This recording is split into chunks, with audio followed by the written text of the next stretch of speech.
In today's detailed tutorial, I am going to show you exactly how to create a tournament on chess.com so you can organize competitive games with your friends, your club members, or the wider chess community.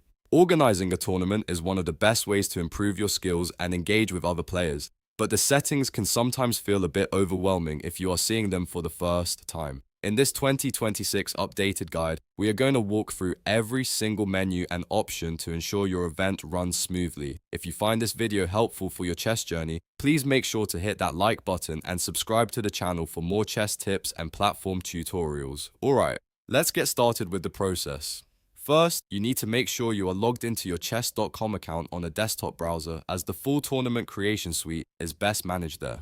Once you are on the home screen, look at the primary navigation menu on the left-hand side of the interface. You will see an icon for play. Hover your mouse over the play option and a secondary menu will slide out. From this list, go ahead and click on Tournaments. This will take you to the main tournament hub where you can see all live, upcoming, and completed events on the site. In the top right area of this page, you will see a specific button labeled Create Tournament. Go ahead and click that to open the setup wizard.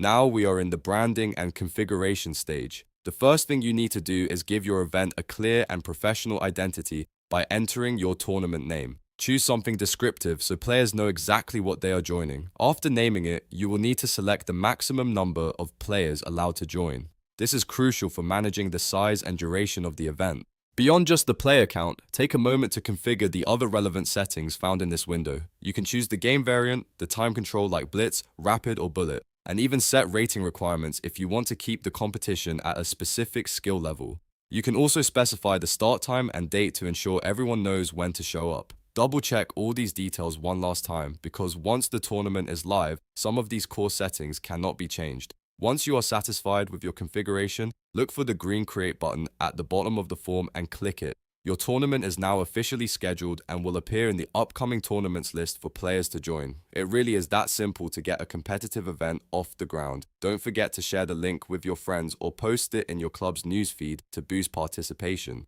If this guide helped you set up your first event, hit that like and subscribe button. Good luck with your games, and I will see you in the next video.